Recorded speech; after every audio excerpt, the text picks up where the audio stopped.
Ibinasura ng LTFRB ang 15,000 franchise applications ng mga driver ng ride-sharing service dahil sa kakulangan sa requirements at hindi pagsipot sa mga pagdinig.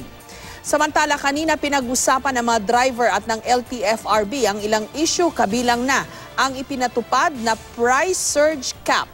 May report si Rida Reyes.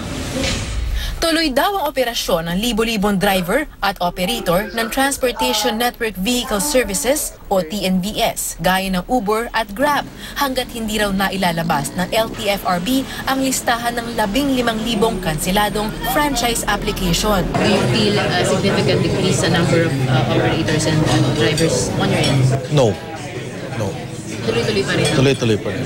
Sabi ng TNVS, sa dami ng isyong kinakaharap nila, marami na raw sa kanilang hanay ang umatras na. Maraming umatras. Takot kami. Kolorum daw kami.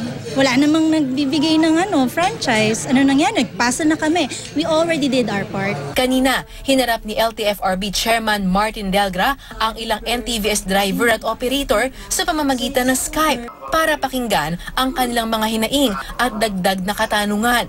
Kabilang dito ang pagtatapya sa singil nila sa pamasahe. Maybe it's too high, tanggapin natin. Pero yung convenient na pipick upin mo siya, and then yung i-assure mo siya na pipick upin mo siya, kasama kasi yun dun sa pricing dapat. Nanawagan din sila sa LTFRB na ibalik na ang pag-i-issue ng Certificate of Public Convenience o ang kanilang permit para makapag-operate at makabiyahe na. Sinuspindi kasi ng LTFRB ang issuance nitong Hulyo habang may nire-review sa guidelines. Bilisan rin daw sana ang pagproseso ng kanilang Provisional Authority o PA na nagsisilbing temporary pass para makabiyahe sa loob ng 45 araw. We will still have to decide sa board kung ano yung pwede, acceptable at saka reasonable level of regulation na pwede na focus. Pero as I've said, hindi lang agad-agad na ginagawa namin yan.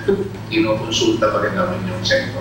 Nagsumite na ng kanilang position paper ang Grab Philippines sa LTFRB habang humingi naman ng extension ang Uber para maisapinal ito.